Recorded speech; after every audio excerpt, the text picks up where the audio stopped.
Just real quick, I wanted to touch on this because it definitely interests me, and I'm glad to see people talking about it.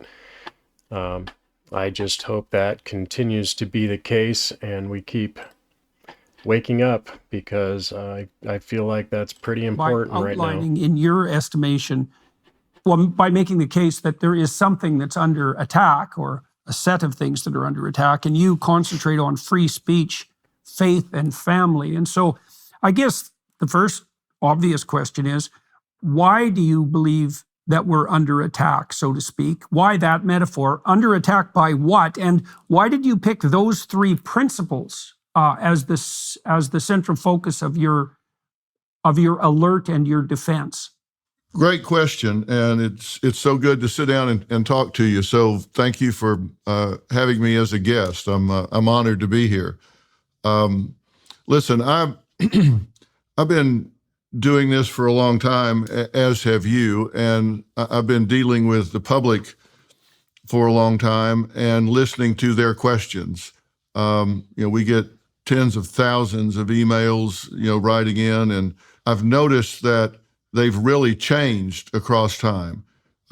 Because when you think about it, when I started out my career in psychology, it was way back in the 70s. So I've been through the 70s, the 80s, the 90s, all the way up till now. When I started out on television, it was 2002, and the first text message hadn't even been sent at that point. So things have really changed, and the rate of change has really accelerated across time. And a lot of this technology is good. I mean, there are great benefits from it, of course, but there are a lot of certainly nice to be able to find information in a second. When I look at what's going on in this country, I think that the backbone of any society is the family. I think that's the strength of any society. And when I say it's under attack, I think it's under attack in part unintentionally by technology, and in part because there are people that are pushing narratives in current society that have nothing to do with reality, have nothing to do with science, have nothing to do with fact, nothing to do with history. They're just running an agenda that's very self-referential, and it is not in our best interest at all to sit silently by and allow these people to hijack what's going on, the narrative of this country. And I'll tell you further that I believe this is still smart.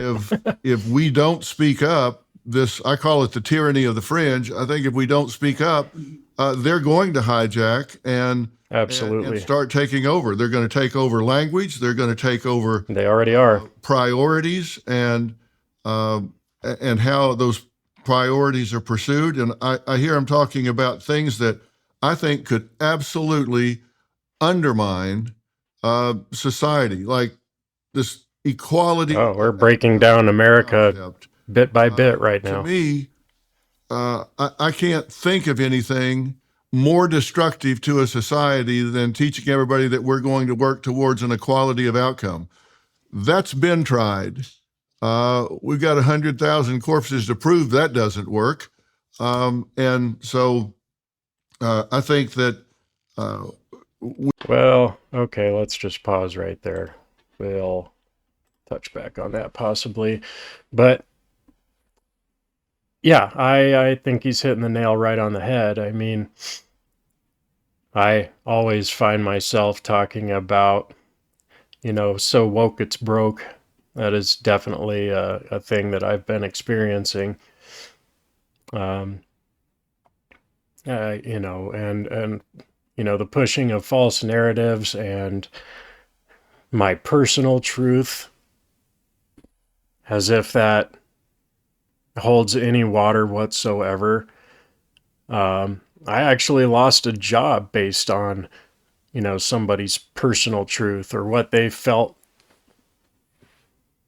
was uncomfortable to them, even though it had nothing to do with them whatsoever.